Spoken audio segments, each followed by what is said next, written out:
My mother looked me right in the eyes and coldly stated that she wished I had never been born. So, I legally erased my existence from her life, cutting off her funding and evicting her from my property. Before we jump back into today's story, I have some exciting news. We have officially launched a brand new channel called Tales Beneath Skin. If you can't get enough of juicy Reddit drama, this is exactly what you've been waiting for. We're sharing the wildest real stories from real people, featuring insane relationship drama, unbelievable family feuds, and epic revenge. And we never leave you hanging. We track down every single update and plot twist so you get the complete story and the final resolution all in one place. Make sure to subscribe to Tales Beneath Skin right now so you don't miss out. You'll find the link in the video description, the pinned comment, and the collaboration tag. Now, back to the story. The rhythmic, mechanical beeping of the heart monitor was the only sound in the sterile, dimly lit hospital room. I lay there, trapped beneath the weight of crisp, white sheets, my body aching with the deep, exhausting throb of a severe infection that had nearly cost me my life. At 32, I had pushed myself to the absolute brink.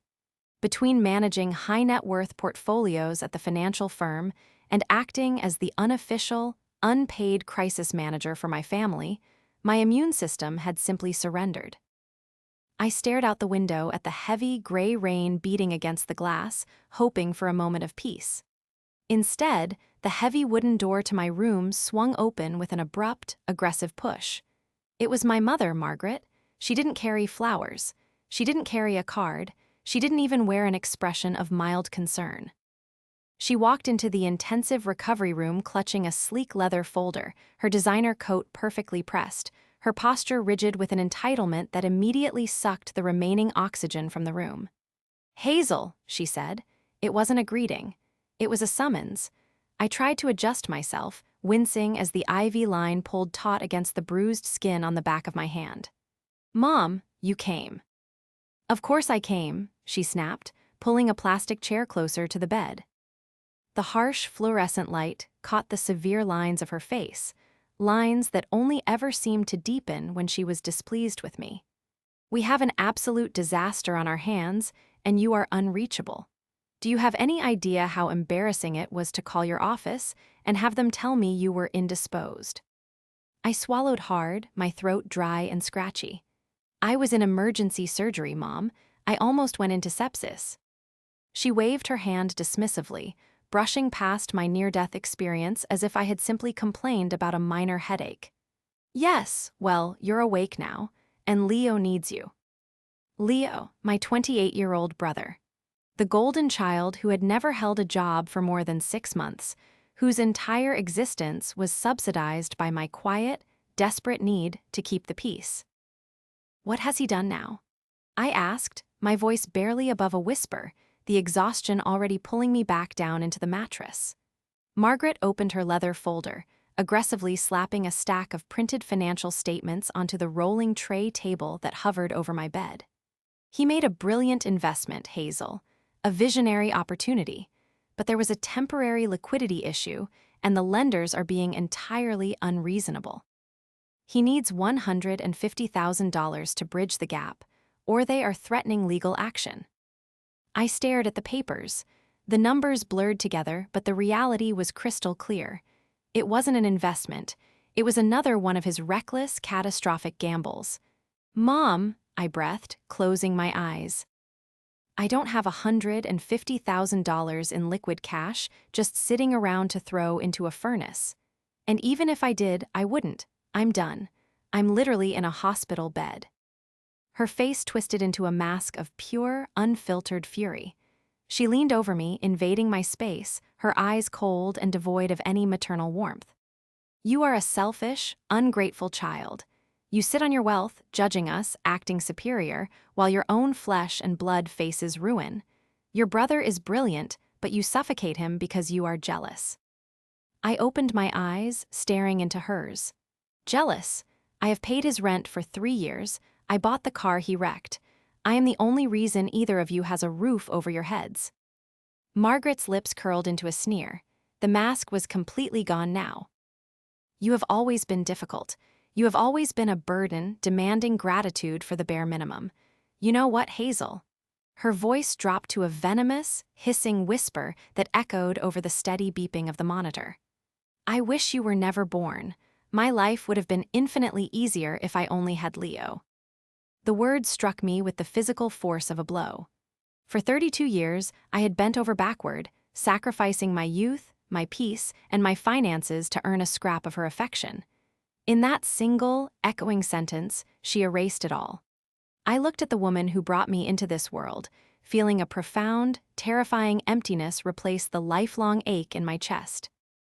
I sat up, ignoring the agonizing pain tearing through my abdomen, and forced myself to sit completely upright. I looked her dead in the eye, my voice shockingly steady, stripped of all emotion. "Consider me as if I never existed. Live your lives as though there was never a daughter named Hazel." Margaret opened her mouth to speak, but the absolute, chilling finality in my tone paralyzed her. She stood there in stunned silence, realizing she had finally pushed too far. She snatched her folder and stormed out without looking back. The betrayal was worse than the diagnosis itself. The silence that followed Margaret's departure was suffocating. I lay back against the pillows, staring blindly at the ceiling tiles as a cold numbness washed over my entire body. I didn't cry. I think I was too completely broken to manufacture tears. The emotional hemorrhage was entirely internal. An hour later, the door opened softly. It was Penelope. She was 32, my best friend, and a fellow wealth manager at my firm. We had clawed our way up the corporate ladder together, navigating the cutthroat financial world side by side. Seeing me pale and hollow-eyed, she didn't ask questions. She simply pulled up the chair my mother had vacated, took my unbruised hand in hers, and sat with me in the quiet. "She was here," Penelope finally said, her voice gentle but knowing. I nodded slowly. "She asked for $150,000 for Leo, and when I said no, she told me she wished I had never been born." Penelope's breath caught. Her grip on my hand tightened until it almost hurt, a silent anchor in a stormy sea. "Hazel, I am so sorry. That is unforgivable." "I told her to consider me dead," I murmured, the words tasting like ash in my mouth. "I told her to live her life as if she never had a daughter." Penelope looked at me, her sharp, analytical mind already shifting gears from sympathy to protection. "Good. It's time, Hazel. You've bled enough for them." My phone, resting on the bedside table, began to vibrate wildly. The screen illuminated with Leo's name. A barrage of text messages flooded in, followed by a missed call, and then another. I asked Penelope to hand it to me. Against my better judgment, I answered the third ring. "What is wrong with you?" Leo's voice blasted through the speaker, dripping with the frantic entitlement of a cornered animal. There was no, "How are you feeling?" No, "Are you okay?" "Mom came home crying. She said you threatened her. Are you completely out of your mind? I have a real business crisis here, Hazel, and you're playing these petty emotional games while you're taking a vacation in a hospital bed." I listened to him breathe, his panic manifesting as rage. "Are you even listening to me?" he demanded. "Transfer the funds by tomorrow morning, Hazel. Jackson needs the capital to secure the leverage, or the whole deal collapses and it will be your fault. Stop being so incredibly selfish." "Goodbye, Leo," I said softly and hung up. I blocked his number. Then I blocked Margaret's number. I handed the phone back to Penelope, my hands shaking uncontrollably, the adrenaline masking the physical pain of my surgery. They saw me as nothing more than a bank vault, a machine designed solely to fund their delusions. They truly believed they had all the power, that they could abuse me indefinitely because familial guilt would always bring me back to heel. As I stared at the ceiling, listening to the rain gently tapping against the glass, a strange, terrifyingly cold sense of calm washed over me. They thought they held all the cards. They thought they could discard my humanity and keep my money. But they had forgotten one crucial thing. The roots of my family's financial rot ran deep. For years, I had been the silent, suffering architect of their comfortable reality. When I landed my first major job in wealth management, the unspoken expectation was that my success was their success. It started with small things, paying for Margaret's luxury vacations because she deserved a break, covering Leo's credit card bills because he was finding his passion. But the demands grew exponentially. I worked 80-hour weeks, analyzing markets, managing client portfolios, and building my own wealth, only to have my family treat my bank accounts like an endless, communal reservoir. The true downward spiral, however, began 6 months ago when Leo met Jackson. Jackson was a 45-year-old self-proclaimed venture capitalist. I had met him precisely once. During a disastrous dinner, Margaret had hosted at the family estate to celebrate Leo's new partnership. Jackson was a walking red flag tailored in an expensive, perfectly tailored Italian suit. He had 2 white teeth, a smile that never quite reached his cold, calculating eyes, and a vocabulary built entirely out of hollow financial buzzwords like synergistic crypto assets, hyper-leveraged real estate paradigms, and disruptive liquidity pools. During that dinner, Jackson hadn't just been charming my mother and brother, he had been sizing me up. He spent the entire evening directing pointed, probing questions at me. "So, Hazel," Jackson had purred over his wine glass, leaning back in his chair with an air of unearned familiarity. "Leo tells me you're quite the wizard with asset protection. Given the current market volatility, how do you personally structure your private trusts?" It's fascinating how some people leave their primary residences exposed to capital gains liabilities. He wasn't making polite conversation. He was interrogating me. He was trying to map out my financial boundaries, looking for the weaknesses in my armor so he could figure out how much blood he could drain from the family before the host died. Leo sat beside him, nodding along like a hypnotized disciple. Margaret practically fawned over Jackson, treating him with the respect and admiration she had never once afforded her own daughter. Jackson had convinced them both that he held the key to untold, effortless riches. All Leo had to do was provide the upfront capital, which meant, of course, that all Hazel had to do was write the checks. I realized then, lying in the hospital bed, that the $150,000 wasn't for a business deal. It was a ransom. Jackson had finally maneuvered Leo into a corner so tight, so legally perilous, that Margaret was willing to verbally destroy me to get the money to save him. Jackson was the parasite feeding on the leeches. He knew exactly what he was doing, manipulating Leo's desperate need to feel important and Margaret's blind, enabling love for her son. I closed my eyes, my mind racing through the legal architecture of my life. I thought of Charles, my trusted estate attorney, a sharp, 60-year-old veteran of the legal system who had warned me years ago about entangling my assets with my family. Charles had helped me set up the precise legal frameworks that Margaret and Leo were currently living inside, completely unaware of the invisible walls surrounding them. Jackson thought he was playing a brilliant game of chess, using my family as pawns to get to my king, but he had made a fatal miscalculation. He assumed I was a passive victim, a bleeding heart who would fold under pressure. He didn't realize that in my professional life, I destroyed men like him before breakfast. The sadness I felt was finally burning away, leaving behind a cold, sharp, and highly concentrated fury. It was time to call Charles. The morning after my mother's hospital room decree, the storm outside had cleared, replaced by a harsh, glaring sunlight that offered no warmth. I sat propped up in my hospital bed, the lingering pain in my abdomen dulled by a fresh dose of medication. Penelope sat in the visitor's chair, her fingers flying across the keyboard of the encrypted laptop she had brought from our office. The quiet hum of the machine was the only sound in the room until I finally broke the silence. "Call Charles," I said, my voice raspy, but entirely devoid of the trembling weakness from yesterday. Penelope paused, her eyes darting over the top of her screen to meet mine. She knew exactly what calling Charles meant.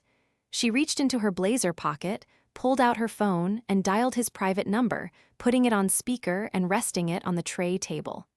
Charles answered on the second ring. "Penelope, I assume you are calling with an update on our star portfolio manager. Tell me she is resting." "She's listening, Charles," I interjected, leaning closer to the phone. "And she is officially done resting." There was a heavy, knowing pause on the other end of the line.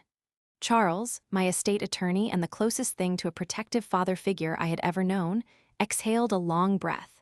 Hazel, I heard about the medical emergency. I also heard from the bank this morning that your mother attempted to authorize a wire transfer of $150,000 from the primary trust account. Naturally, the system flagged and denied it, as she possesses absolutely zero signatory authority. A hollow laugh escaped my chest, turning into a painful cough. She tried to wire it herself. Unbelievable. I take it the situation has escalated beyond the usual entitlement. Charles asked, his tone shifting into the crisp, professional cadence he used when preparing for litigation. She told me she wished I had never been born, Charles, I stated. The words didn't sting anymore, they just felt like cold, hard facts.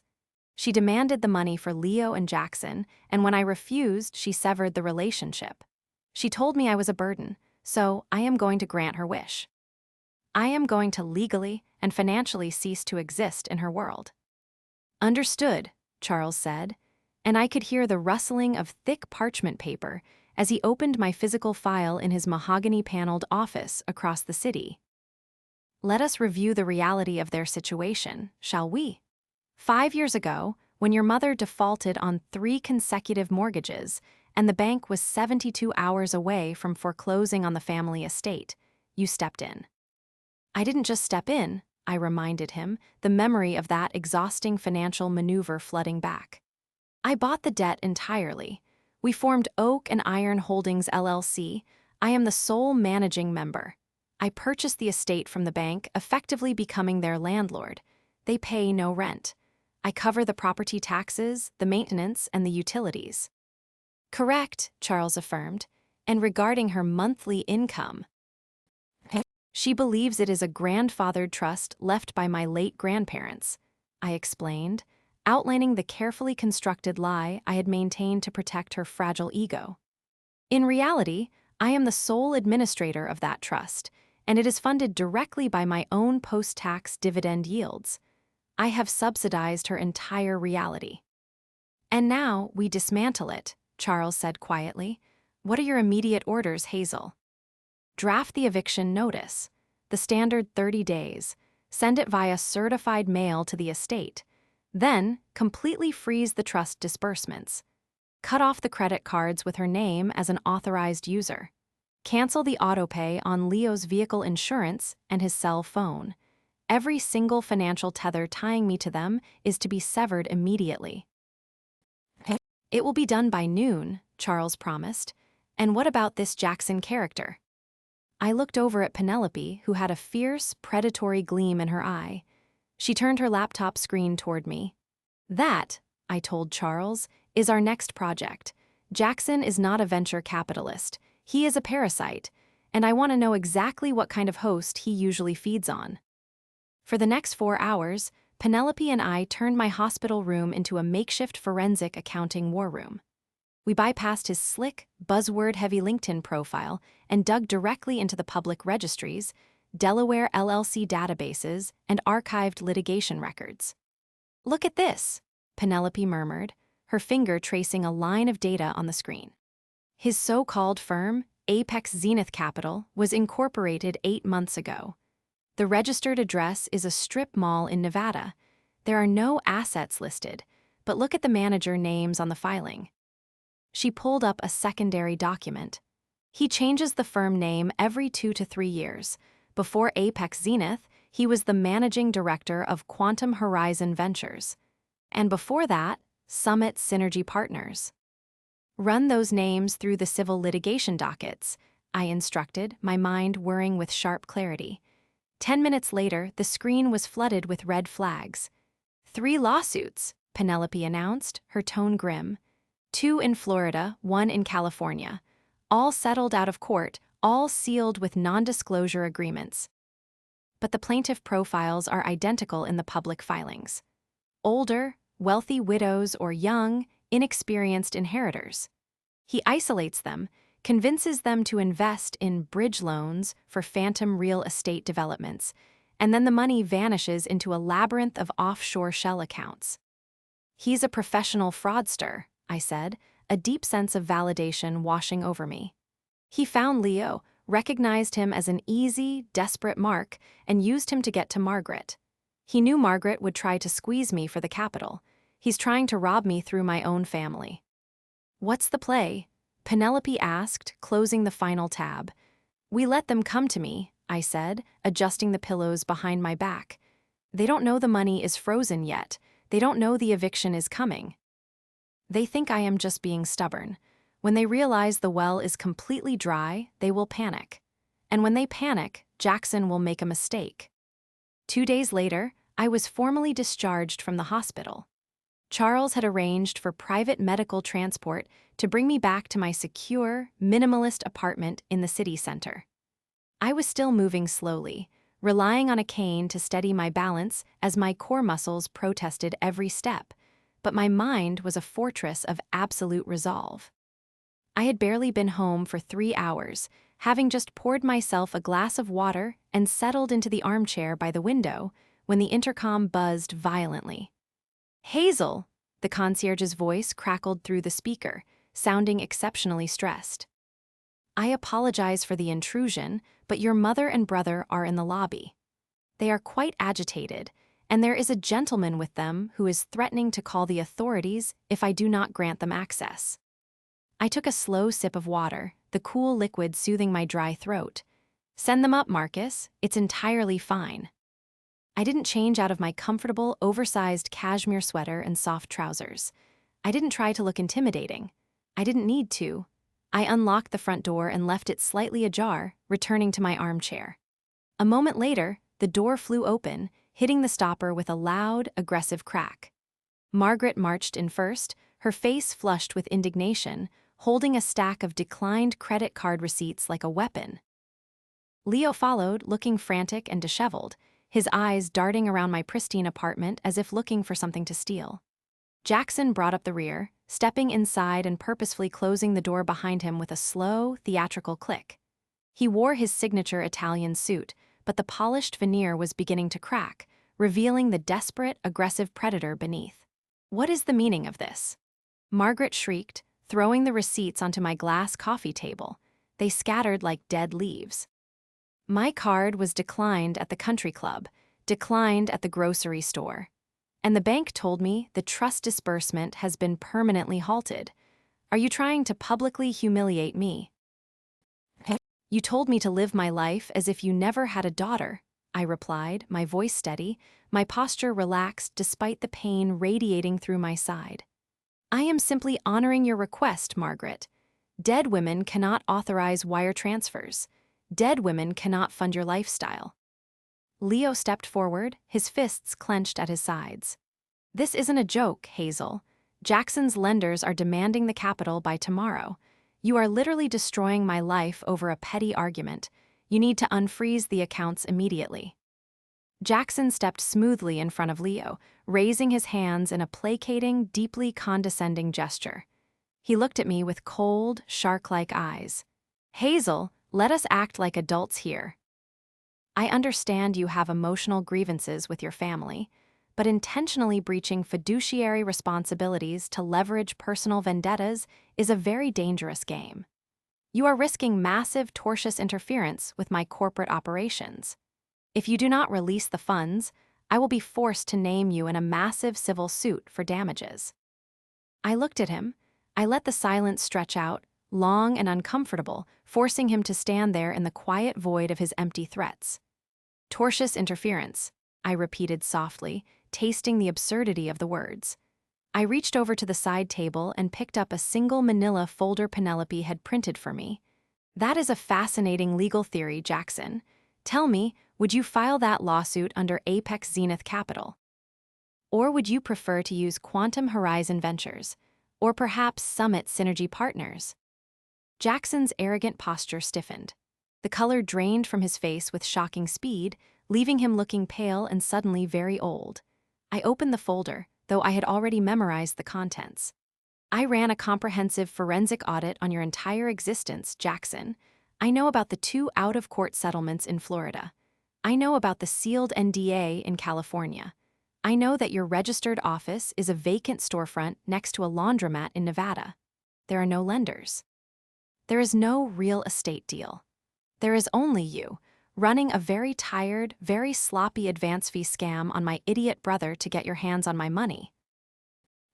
You are insane, Jackson spat, his voice dropping an octave, the polished veneer completely shattered. He took a threatening step toward my chair. You are fabricating lies to manipulate your family. Jackson is a visionary. Margaret yelled, rushing to stand beside him, pointing a trembling finger at me. How dare you hire investigators to harass my son's partner? You are sick, Hazel. You are obsessed with controlling us. He is a con artist, Mom, I said, not raising my voice, letting the cold reality of my tone do the heavy lifting. He has drained hundreds of thousands of dollars from vulnerable women, and he saw you coming a mile away. He played you perfectly. Don't listen to her, Leo, Jackson snapped, turning his back on me to face my brother. She is a typical corporate bean counter, terrified of real risk, terrified of your potential. We don't need her. We will secure the leverage against the family estate. I already spoke to a broker who can expedite a second mortgage. Leo looked wildly between me and Jackson, his breathing shallow and rapid. A second mortgage, but the house is fully paid off, Mom said. I smiled. It was a small, sad, and devastatingly cold smile. I looked directly at my mother, watching the absolute horror begin to dawn in her eyes as she realized what I was about to say. You can't take out a second mortgage on the estate, Leo, I informed him, closing the manila folder and resting my hands in my lap. Because Margaret doesn't own it. The bank foreclosed on it 5 years ago. I bought the deed through a private holding company to keep you from sleeping on the street. I own the estate. And as of this morning, Charles has officially filed a 30-day eviction notice. You have 1 month to pack your things and vacate my property. The silence that fell over the room was absolute. It was the heavy, breathless silence of a building collapsing in on itself. Margaret's legs gave out. She collapsed onto my sofa, her hands covering her mouth, her eyes wide with unadulterated terror. Leo stumbled backward, hitting the wall, his mouth opening and closing as he tried to process the absolute destruction of his reality. Jackson, however, didn't look terrified. He looked cornered. He glared at me with pure malice, realizing the host was completely sealed off, the money entirely out of reach. You'll regret this, he hissed, turning on his heel and storming out of the apartment, slamming the door so hard the framed art on my walls rattled. He didn't check on Leo. He didn't check on Margaret. He just fled. I looked at the 2 strangers sitting in my living room, the people who had drained me dry for 3 decades and then wished I had never existed. The accounts remain frozen, I stated firmly, my voice echoing in the quiet room. The eviction stands. Get out of my home. The following 2 weeks were a masterclass in desperation. The absolute reality of their situation had finally pierced the thick, comfortable delusion my mother and brother had lived in for years. Without my financial life support, their world instantly disintegrated.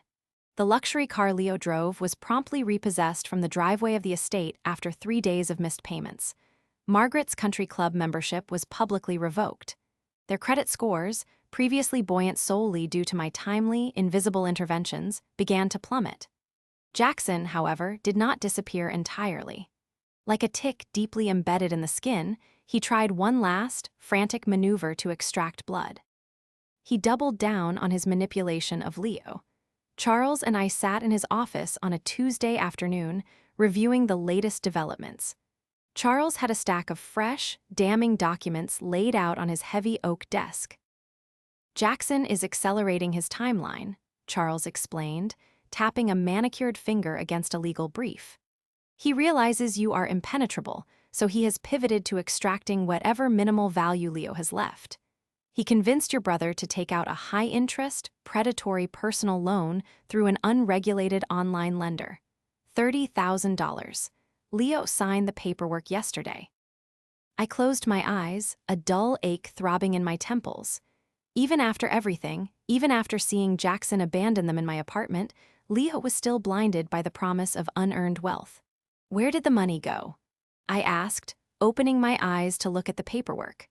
wired directly into a cryptocurrency exchange account registered to an offshore entity controlled by Jackson, Charles confirmed grimly. The funds are entirely gone, unrecoverable. Leo is now personally liable for $30,000 at a 29% interest rate, with absolutely no income to service the debt. He is going to drown, I whispered, staring at the signature on the loan document. It looked rushed, frantic. He is already underwater, Charles corrected gently. But that is not the most alarming development. My investigators finalized the deep dive into Jackson's background. We found something much worse than sealed civil suits.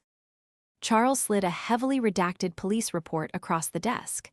I picked it up, my eyes scanning the stark, bureaucratic language. 3 years ago, in Arizona, Charles narrated as I read. Jackson targeted a 70-year-old widow suffering from early-stage dementia. He gained power of attorney under the guise of being her financial advisor.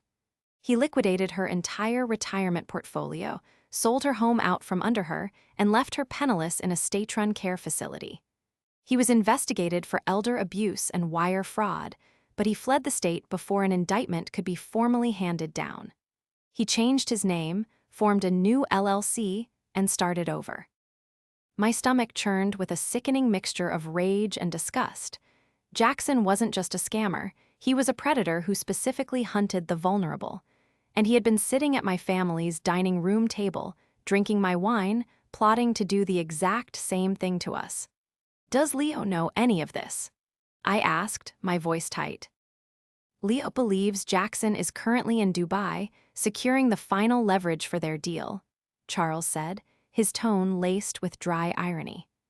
Jackson told Leo the $30,000 was the final good faith deposit required by the international lenders.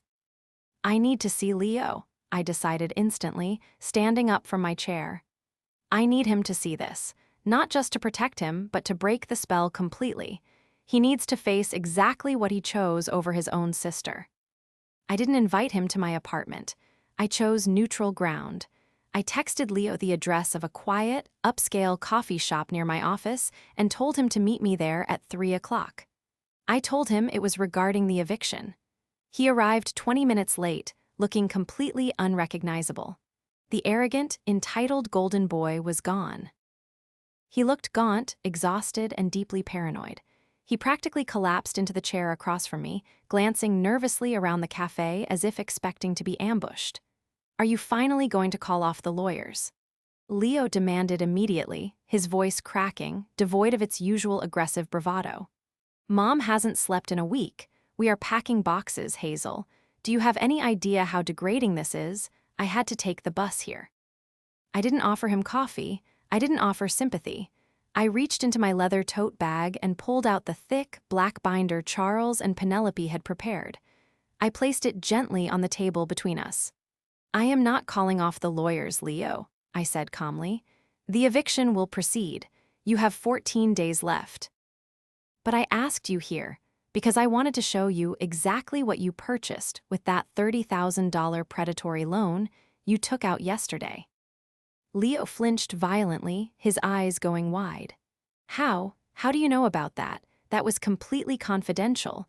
You have no right to spy on my private business transactions. There is no business, Leo. I pushed the binder toward him. Open it. He hesitated, his hands trembling slightly, before flipping open the heavy cover. The first page was a blown-up, high-resolution copy of Jackson's mugshot from Arizona, placed right next to the police report detailing the elder abuse and wire fraud. His real name is Arthur Vance, I explained, watching Leo's eyes rapidly scan the text, watching the color drain from his face. He is a fugitive. He targets vulnerable people, isolates them from their families, drains every asset they possess, and vanishes. Turn the page. Leo swallowed hard, his fingers shaking as he flipped to the next section.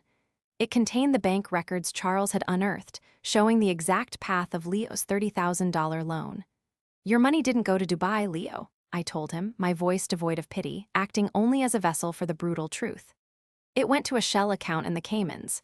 Jackson has already withdrawn it. He is gone. He is never coming back. He used you, he stole from you, and he left you to face the debt alone. Leo stared at the documents, his breath coming in shallow, ragged gasps. The cognitive dissonance was breaking his mind in real time. He tried to speak, to form a defense, to cling to the delusion that had fueled his ego for months. "No," Leo stammered, shaking his head rapidly, refusing to look up from the page. "No, you fabricated this. You paid someone to make these documents because you're terrified of my success. Jackson warned me you would do this. He said you would try to poison my mind." I watched my brother, a 28-year-old man, actively choosing to defend the criminal who had ruined him rather than accept the help of the sister who had sustained him. The depth of the brainwashing, the sheer, staggering magnitude of his entitlement and denial was breathtaking. "I didn't fabricate public arrest records, Leo," I said softly, the last remaining shred of familial obligation dissolving completely in my chest. "You wanted to play in the deep end of the financial world without knowing how to swim. You ignored every warning. You allowed Mom to tell me I was better off dead so you could fund a criminal's escape fund." I stood up, leaving the binder on the table. "Keep the file, show it to Mom, or burn it. I truly do not care anymore. But know this, I am not bailing you out of this debt. You are entirely on your own." I turned and walked out of the coffee shop, leaving my brother staring into the black binder, the crushing weight of his absolute ruin finally settling squarely onto his own shoulders. 3 days after my meeting with Leo, the inevitable escalation occurred. Margaret, terrified by the rapidly approaching reality of the eviction and entirely incapable of accepting her own culpability, deployed her final, desperate strategy: the extended family intervention. It began with a voicemail from my Uncle Richard, my mother's older brother, a man who possessed a loud voice, a fragile ego, and absolutely no understanding of our financial reality. His message was dripping with condescending authority, demanding my presence at the family estate for an urgent reconciliation council. Margaret had clearly spent the last 72 hours weeping on the phone to every aunt, uncle, and cousin who would listen, weaving a tragic narrative of a cruel, ungrateful daughter who had gone mad with corporate greed and was casting her frail mother out into the streets. I didn't decline the invitation. I accepted it. It was time to surgically remove the cancer from my family, and I needed an audience to ensure the operation was permanent. When I arrived at the estate that Sunday afternoon, the sprawling circular driveway was packed with cars. I parked my modest sedan behind Uncle Richard's luxury SUV, grabbed my heavy leather briefcase, and walked up the grand stone steps. The massive oak front doors were unlocked. I let myself in. The atmosphere in the formal dining room was suffocatingly tense. Margaret sat at the head of the long mahogany table, clutching a lace handkerchief, looking pale and tragically victimized. Leo sat to her right, staring blankly at the polished wood grain, looking as though he hadn't slept in a week. Surrounding them were Uncle Richard, Aunt Clara, and 2 of my older cousins. Their faces were set in identical expressions of righteous indignation. But it was the man standing by the fireplace that made my blood run cold. Jackson, or Arthur Vance, as the police in Arizona knew him. He looked entirely different from the polished, arrogant predator who had invaded my apartment. His Italian suit was wrinkled, his tie was loosened, and a fine sheen of panicked sweat coated his forehead. Charles's network had worked brilliantly. I knew that the authorities had successfully frozen Jackson's offshore accounts pending the investigation, leaving him entirely cut off from his stolen funds. He was cornered, desperate, and dangerous, trying to squeeze one final drop of blood from a stone. "Hazel," Uncle Richard began, his booming voice echoing off the vaulted ceiling as I stepped into the room. He didn't offer me a seat. "We are incredibly disappointed in you. Your mother has been in absolute hysterics, evicting your own flesh and blood, freezing the trust your grandparents left behind. It is unconscionable. We are here to mediate an immediate end to this hostility." Aunt Clara chimed in, adjusting her pearl necklace with a look of pure disdain. "We know you've always been career-obsessed, Hazel, but family is family. Margaret sacrificed everything for you. You need to apologize, reinstate her financial access, and provide Leo with the capital he needs for his partnership. Mr. Jackson here has been incredibly patient, but you are jeopardizing their entire future." I didn't look at my aunt or my uncle. I kept my eyes locked entirely on Jackson.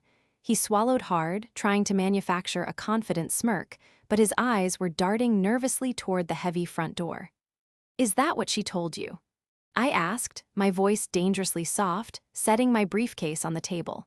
"That I am withholding an inheritance. That I am a greedy corporate monster destroying Leo's brilliant partnership." "We know the truth, Hazel," Uncle Richard snapped, crossing his arms over his chest. "Now, stop this nonsense and write the check. Mr. Jackson has the final leverage documents ready to sign right now." I slowly unlatched the brass buckles of my briefcase. I pulled out 5 thick black binders, exact copies of the one I had shown Leo, and slid them down the length of the mahogany table. One stopped in front of Uncle Richard, one in front of Aunt Clara, and one by my cousins.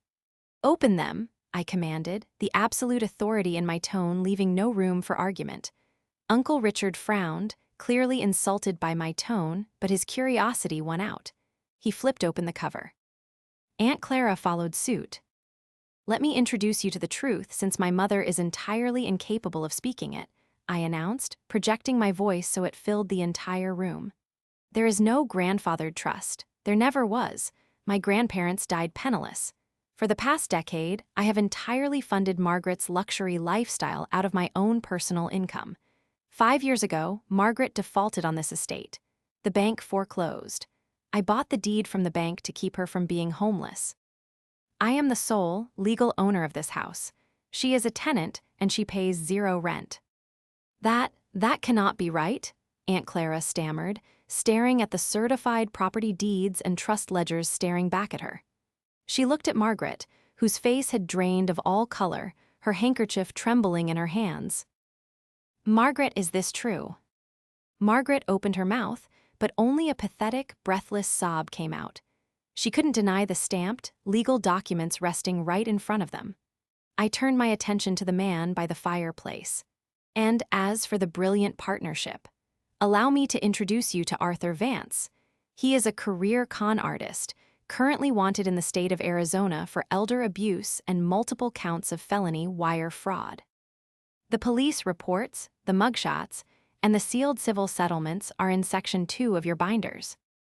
The dining room erupted into absolute chaos. Uncle Richard's face turned an alarming shade of purple as he read the criminal background report. Aunt Clara let out a sharp gasp, dropping the binder as if it had physically burned her. "This is a complete fabrication," Jackson shouted, his voice cracking with panic. He stepped away from the fireplace, frantically waving his hands. "She forged these. She's trying to sabotage the deal because she wants the profits for herself." "Look at the dates on the court filings, Richard," I said calmly, ignoring Jackson's pathetic display. "Look at the seal of the Arizona State Court. It isn't a fabrication. Jackson convinced Leo to take out a high-interest, $30,000 personal loan 3 days ago, claiming it was for leverage. He instantly transferred it to an offshore account in the Caymans. He stole it. And now he is here because the federal authorities have frozen his accounts and he is desperate for cash." Jackson realized the walls had completely closed in. The polished, manipulative charm evaporated entirely, replaced by the feral instinct of a trapped animal. He lunged toward the table, his face twisted in pure rage, reaching for the binders to destroy the evidence. "Give me those." He roared, his hands clawing at the thick paper. He never made it to the table. Leo, who had been sitting in paralyzed silence, finally snapped out of his trance. The sheer, undeniable reality of his ruin, combined with Jackson's physical aggression toward our family, triggered an explosion of repressed adrenaline. Leo vaulted over his chair, throwing his entire body weight into Jackson. The two men crashed violently into the antique credenza, shattering a crystal vase. Jackson threw a wild punch, catching Leo in the jaw, but Leo didn't back down. The manipulated, entitled golden child was finally making a decisive choice. He grabbed Jackson by the lapels of his ruined Italian suit, shoving him hard against the wall, his forearm pressed firmly against the con artist's throat. "You lied to me." Leo screamed, tears of absolute rage and betrayal streaming down his face. "You took everything. You made me turn against my own sister." "Let me go, you pathetic idiot." Jackson spat, struggling wildly, his expensive shoes slipping on the hardwood floor. "Hold him right there, Leo," I instructed, my voice cutting through the noise like a blade. I pulled my phone from my pocket, already dialing the number Charles had provided me for the lead detective on the Arizona Fraud Task Force. I had called them an hour before arriving, giving them the address and the heads-up. The police pulled into the driveway 2 minutes ago. At the mention of the police, Margaret let out a piercing wail and collapsed onto the table, finally realizing the absolute magnitude of the destruction she had enabled. The extended family stood in horrified, stunned silence, watching the illusion of their perfect relatives shatter into a million jagged pieces. Jackson stopped struggling, his eyes widening in pure terror as the heavy sound of boots pounding up the front steps echoed through the grand foyer. The spell was broken. The truth was out in the blinding light, and there was nowhere left to hide. The aftermath of the dining room confrontation was swift, brutal, and utterly definitive. When the local police, accompanied by 2 federal agents, entered the dining room, they didn't even ask questions. They recognized Arthur Vance immediately. They handcuffed him, read him his rights over his frantic, desperate protests, and hauled him out of the estate. He was extradited back to Arizona within 48 hours to face a mountain of felony charges, guaranteeing he would spend the rest of his natural life behind bars. The extended family's reaction was equally decisive. Uncle Richard and Aunt Clara, deeply humiliated by their own gullibility and disgusted by Margaret's monstrous entitlement, washed their hands of the situation completely. They refused to offer Margaret a place to stay, refused to lend Leo a single dime, and effectively excommunicated them from the broader family circle. The eviction proceeded exactly on schedule. On the 30th day, Charles and I stood on the edge of the grand circular driveway, watching as professional movers carried the last of Margaret's belongings out of the house. Margaret refused to look at me. She walked out the front doors for the final time, looking 10 years older, her posture hunched and defeated. She climbed into a cheap, rented moving van, entirely stripped of the unearned luxury she had wielded like a weapon. She was moving into a tiny, 1-bedroom apartment on the outskirts of the city, her rent now entirely dependent on her minimal social security checks. She had wished I was never born, and in return, I had given her a life where my financial existence no longer shielded her from reality. I didn't feel joy as the van drove away. I didn't feel triumphant malice. I just felt an overwhelming, profound sense of peace. The heavy, suffocating anchor I had dragged behind me for 32 years had finally been cut loose. 6 months passed. My health fully returned, my portfolio at the firm reached record highs, and I spent my weekends enjoying the absolute, pristine quiet of my life. I sold the family estate, putting the massive influx of capital into a blind trust that solely benefited a foundation I started for victims of financial abuse. Then, on a rainy Tuesday evening in November, my apartment intercom buzzed. "Hazel," the concierge said gently, "your brother is here. He says he doesn't want to come up, he just wants to know if you would be willing to come down to the lobby for 5 minutes." I closed my laptop, hesitating for only a fraction of a second before grabbing my cardigan. When the elevator doors opened, I almost didn't recognize him. Leo was wearing a faded, generic uniform polo shirt bearing the logo of a large hardware retail chain. His hands, previously soft and manicured, were rough and calloused. He looked exhausted, carrying a weight on his shoulders that he had never known before, but his eyes were clear. The manic, desperate energy of the golden child was completely gone. He stood up from the lobby sofa as I approached, nervously twisting a damp baseball cap in his hands. "Hazel," he said, his voice quiet, devoid of any demands or expectations. "Thank you for coming down. I know you had no reason to." "What do you need, Leo?" I asked, keeping my distance, my guard instinctively raised. "Nothing," he said quickly, shaking his head. I don't need money, I don't need a favor, I needed to see you to say it in person. He took a deep, shaky breath, looking me directly in the eyes. I am so incredibly sorry, Hazel, Leo whispered, the raw sincerity in his voice cracking the hard shell around my heart. For everything, for Jackson, for letting Mom treat you the way she did, for treating you the way I did. I was a selfish, arrogant idiot, and I destroyed the only person who actually protected me. I know an apology doesn't fix it. I know it doesn't pay back what I owe you, but I needed you to know that I understand now. I see it. I looked at my brother, truly seeing him for the first time as an adult man, rather than the spoiled child I had been forced to parent. He was working a minimum wage job. He was living in a cramped roommate situation. He was slowly, painfully chipping away at the massive, high-interest debt Jackson had saddled him with. He was finally living in the real world. It has been a hard 6 months, hasn't it? I asked softly. Leo let out a short, humorless laugh, wiping a tear from the corner of his eye. The hardest of my life, but honestly, it's the first time I've ever felt like I'm actually earning my right to exist. I'm paying my own way, Hazel. It's miserable, but it's mine. The resentment that had burned inside me for so long finally extinguished. I didn't reach for my checkbook. I knew that saving him now would only undo the incredible, painful progress he had made. But I could offer him something far more valuable than capital. I stepped forward and wrapped my arms around him.